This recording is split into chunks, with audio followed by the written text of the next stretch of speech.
বানাবো দই ইলিশ, যেটা গরম ভাতের সাথে খেতে খুবই সুস্বাদু লাগে।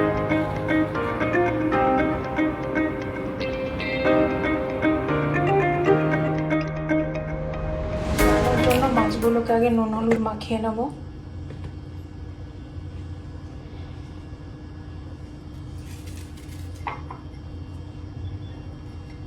অল্প পরিমাণে হলুদ মাখানো হয়ে গেছে। এটা আবার 10 মিনিট আমি রেখে দেবো। ইলিশের জন্য আমি মশলাটা রেডি করে নেব। 1 চামচ কালো সর্ষে, 1 চামচ সাদা সর্ষে আর 1 চামচ পোস্ত। এটা আমি জল দিয়ে 10 মিনিট ভিজিয়ে রেখে দেবো। তারপর কাঁচা লঙ্কা দিয়ে এটাকে আমি পেস্ট করে নেবো মিক্সার গ্রাইন্ডারে। আমি সর্ষে পোস্ত এগুলোকে একসাথে মিক্সিতে পেস্ট করে নেব। এর মধ্যে আমি কয়েকটা কাঁচা লঙ্কাও দিয়ে দিলাম, একটু নুন দিয়ে দেবো। তারপর এটাকে আমি ভালো করে পেস্ট করে নিচ্ছি। পেস্ট তৈরি হয়ে গেছে। এবার এটা মাছে ম্যারিনেট করে নেব। আমি একটা পাত্রে দই নিয়ে নিয়েছি। এটা দইটা হবে 200 গ্রাম মতন দই হবে। দইটা ফেটিয়ে নেব। পেস্ট পুরোটা ঢেলে দেবো আমি এর মধ্যে।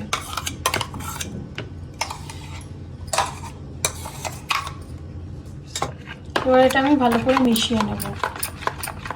এর মধ্যে একটু নুন দেব,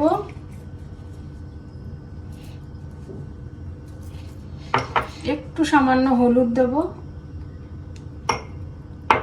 আর টেস্টটাকে ব্যালেন্স করার জন্য অল্প একটু চিনি দেব।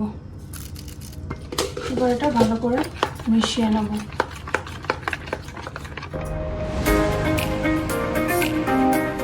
বেশ খানিকটা সর্ষের তেলের মধ্যে দেব।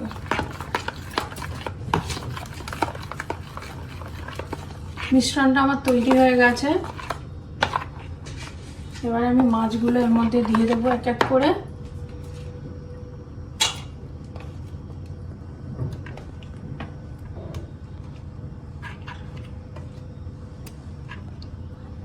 মাছটা আমার ম্যারিনেট করা হয়ে গেছে। এই অবস্থায় এটা আমি 15 মিনিট রেখে দেবো।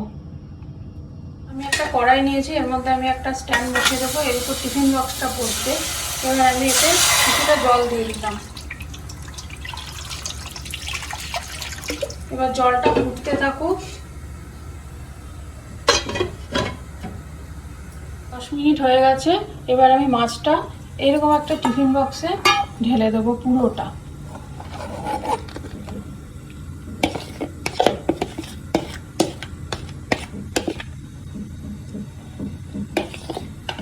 উপর দিয়ে কাঁচা লঙ্কা ছিটিয়ে দেবো।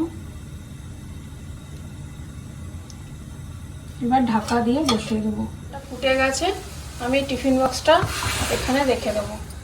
তারপরে ঢাকনা বন্ধ করে এটাকে 15 মিনিট হতে দেবো। গ্যাসের আঁচটা কিন্তু একটু সিমে রাখতে হবে, তাহলে ভাপে মাছটা খুব ভালোভাবে সেদ্ধ হবে। তো মাছটা কতটা হলো, গ্যাসটা অফ করে দেবো।